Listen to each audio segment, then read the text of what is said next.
Este proyecto trata de abordar y esclarecer lo que yo llamo las grandes líneas de fuerza económico-social de Zacatecas. Yo comparo a Zacatecas con un gran edificio económico-social y bueno, el objetivo fundamental de un economista y un científico social es avisorar y tener la sensibilidad suficiente para poder definir esos aires que estremecen efectivamente a nuestros pisos económicos sociales que son parte de ese edificio.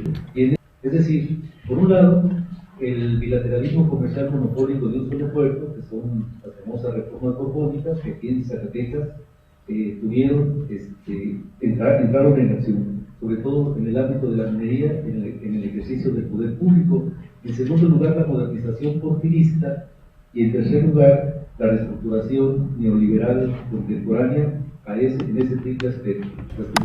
Ahora, desde los años 80 y 90, con los avances de reestructuración agropecuaria e industrial, como decía el expositor, industria maquiladora de exportación, se integra efectivamente esa tercera gran modernidad, pero donde las ventajas comparativas, que eran la gloria de Zacatecas, hoy no se convierten ya en ventajas competitivas, sino más bien en una apropiación rentista, a veces hasta parasitaria, del recurso natural que es patrimonio, no de Zacatecas, de México e incluso del mundo. Entonces ahí hay ciertos matices que podemos hacer en los tres grandes fines de siglo, pero a nosotros lo que nos llama la atención son los paralelismos impresionantes aquí para Zacatecas, incluso para México, pero no procedemos el análisis.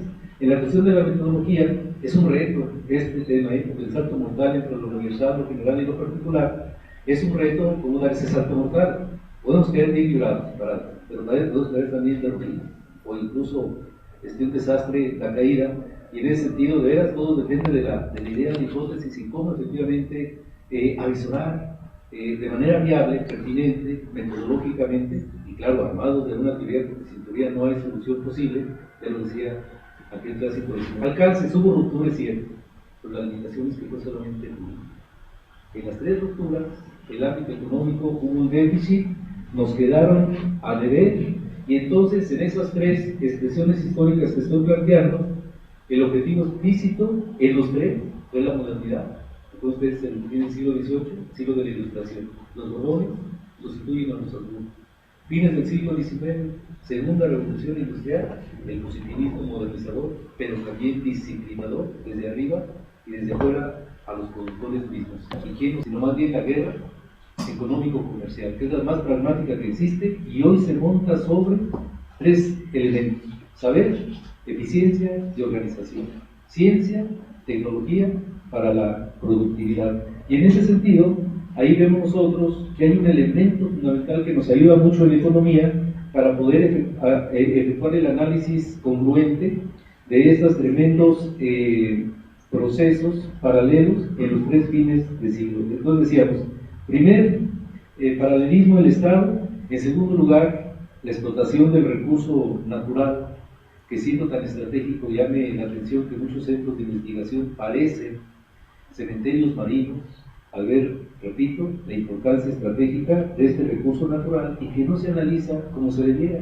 Y en ese sentido, analizando simplemente no hay tiempo, los resultados definitivos del censo del INEGI de 2010 corroboran nuevamente esa reproducción precaria familiar. La debilidad de Zacatecas, 0.8% del PIB a nivel nacional, que es exactamente el mismo de los 2000 y es exactamente el mismo de 1995.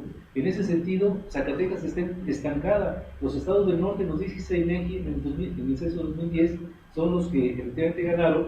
El centro realmente también se estancó y el sur también. Entonces ahí hay también ganadores y perdedores en la reestructuración, y es muy importante la regionalización que se hace. Es por eso le llamamos carácter trunco, es una modernización trunca.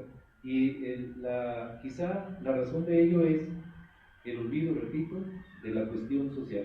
Quiero terminar diciendo que por mi formación inicial de economista e interesado en la historia económico-social del mundo, de América Latina, de México y claro de Zacatecas, que es 80, la cuestión regional, dice Marx en el mundo del capital, el objeto de estudio más complejo de las ciencias del hombre. Entonces el reto es fenomenal.